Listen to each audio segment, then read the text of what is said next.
खौफनाक ताबूत।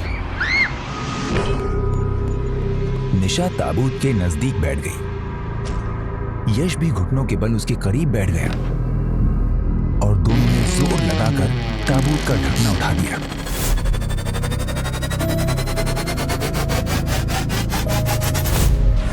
ढकना उठते ही एक अजीब सी डराती सरसराती आवाज के साथ धुएं का एक गुबार सा उठा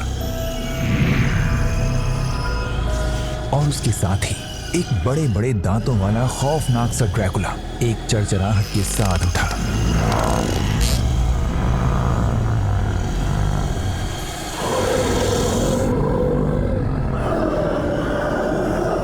उसकी आंखें जैसे शोला उगल रही थी।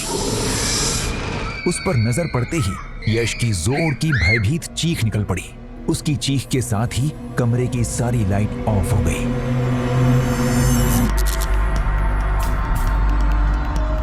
घुप अंधेरे में यश की जैसे जान ही निकल गई हो। वो सारी ताकत समेट कर उछला और पलटकर यूं भागा जैसे वो भयानक ड्रैकुला उसकी गर्दन में अपने प्यासे खूनी दांत गड़ाने उसके पीछे लपका हो। आगे इनके साथ क्या हुआ और ये लोग इस खौफनाक हवेली तक कैसे और क्यों पहुंचे, इसे जानने से पहले आइए हम थोड़ा पीछे चलते हैं। यश और राज दोनों बचपन के गहरे दोस्त हैं। दोनों ने एक साथ गांव में गरीबी और तंगी की हालत में किसी तरह इंटर तक की पढ़ाई पूरी की, पर जब बीमारी की वजह से दोनों के माता पिता चल बसे तो मजबूरन आगे की पढ़ाई छोड़कर कुछ करने कुछ बनने के इरादे से दोनों ने मुंबई का रुख किया। राज का सपना फिल्मों में हीरो बनने का था और यश का सिंगर बनने का, क्योंकि दोनों ने ही अपने इस टैलेंट से कॉलेज के दिनों में धूम मचाई थी और उन्हें पक्का यकीन था कि वो मुंबई में भी अपना झंडा जरूर गाड़ेंगे। मुंबई में दोनों अपने अपने स्ट्रगल में लग जाते हैं। राज को एक फिल्म मिल जाती है, वो उसमें बिजी हो जाता है। इधर यश एक सिंगिंग कंपटीशन जीतकर लाखों की प्राइज पाता है और इससे दोनों के दिन बदलते हैं। इनके पास अब फ्लैट भी है और गाड़ी भी, जिसका सपना यश देखा करता था। लेकिन राज की फिल्म आते ही फ्लॉप हो जाती है। वो यश से दुखी मन से कहता है, यार बड़ी उम्मीद थी इस फिल्म से कि इंडस्ट्री में झंडे गाड़ दूंगा, लेकिन अब तो दूसरी फिल्म मिलने का भी चांस नजर नहीं आता। यश उसे फिक्रमंद नजरों से देखता हुआ पूछता है, तो अब क्या करेगा तू? राज कहता है, यार एक आइडिया आया है मेरे दिमाग में। अच्छा आइडिया और तेरे दिमाग में? बता। राज उत्साह से भरा कहता है, यार क्यों ना फिल्म बनाई जाए। यश मुस्कुराता हुआ व्यंग करता है, मुन्ना ये कोई बच्चों का खेल नहीं है, अच्छे अच्छों की लग जाती है। राज उसकी आंखों में झांकता हुआ एक आत्मविश्वास के साथ कहता है, पता है, और ये भी पता है कि कोई काम मुश्किल नहीं। भूल गया, तू ही तो कहा करता है। वो तो ठीक है मुन्ना, बट इसके लिए तजुर्बा तो होना चाहिए कि नहीं? देख यश, सेट पर रहकर थोड़ा बहुत तजुर्बा तो मुझे हो ही गया है, और फंड कहाँ से आएगा? यश अगला सवाल दागता है। राज मुस्कुराकर उसका कंधा थपकाता हुआ कहता है, फंड के लिए तू है ना मेरे भाई।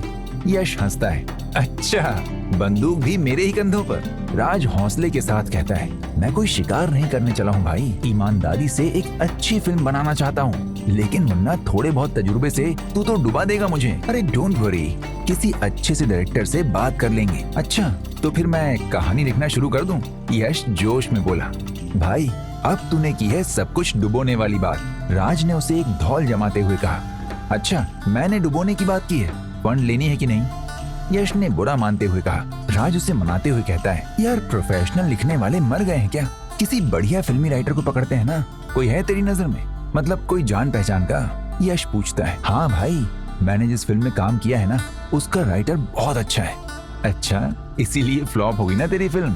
यश व्यंगात्मक मुस्कान के साथ चुटकी लेता है, मौका देखकर मार दिया ना। राज बुरा सा मुंह बनाकर बोला, अरे भाई उसकी वजह दूसरी है। प्रोड्यूसर ने अपनी गर्लफ्रेंड को हीरोइन बना दिया, जो एक्टिंग की ए भी नहीं जानती, और ऊपर से खाते पीते घर की लड़की, मुझसे भी डबल। अरे फिल्म पिटनी तो थी ही भाई। इस फिल्म की रिव्यू उठाकर देख ले, सब ने एक सुर में यही लिखा है कि लड़के का काम तो अच्छा है, पर इसकी अनाड़ी हीरोइन ने फिल्म की ऐसी की तैसी कर दी। यानी मेरे भाई लड़की की वजह से फिल्म फ्लॉप हुई है। और कहानी की भी तारीफ हुई है कि एक बढ़िया और सुलझी हुई कहानी थी। तूने तो देखी है ना मेरी फिल्म, अब तू ही बता। हाँ यार, कहानी भी अच्छी थी और तेरा काम भी अच्छा था, पर जोड़ी एक जमी नहीं। तेरी आंटी लग रही थी वो। इस पर दोनों हंसते हैं। राज को जैसे कुछ याद आता है, वो कहता है, यार सेट पर यूं ही बातों बातों में राइटर साहब ने बताया था कि वो एक नई कहानी पर काम कर रहे हैं जिसका टॉपिक भी मस्त है। बोल तो उनसे बात करूं क्या? करना यार, नेक काम में देरी कैसी। और राज ने दूसरे ही दिन उनसे बात कर ली। यश को बताया, भाई बात हो गई है, अभी आधी से ज्यादा कहानी वो लिख चुके हैं, जल्द ही पूरी भी हो जाएगी। तो फिर ठीक है, तूने सुनी क्या कहानी? यश ने पूछा। हाँ भाई सुनी है ना, बढ़िया कहानी है यार, सस्पेंस थ्रिलर के साथ हॉरर और एक प्यारे अंदाज से लव एंगल भी है। यश दिलचस्पी लेते हुए, अच्छा, और भाई कैरेक्टर भी कम है, इससे फायदा ये होगा कि बजट भी कम लगेगा। यश उत्साहित होता है, तो उनसे बात करना। की है भाई, देख मेरी फिल्म की कहानी भी उन्होंने ही लिखी थी, लेकिन उसके फ्लॉप होने का उन पर कोई असर नहीं पड़ा, क्योंकि वो ये अच्छी तरह से जानते हैं कि उनकी स्टोरी फ्लॉप नहीं है। लोग उनकी कहानी हाथों हाथ लेने के लिए तैयार बैठे हैं। ठीक है भाई, पर ये बता कि तेरे बात करने का नतीजा क्या निकला? वो कहानी देंगे या नहीं? अगले भाग में जानेंगे कि वो इन्हें कहानी देंगे या नहीं, और फिर क्या ये दोनों फिल्म बनाने की शुरुआत करते हैं। क्या होता है आगे, सुनते रहिए सिर्फ ऑडिटेल्स पर।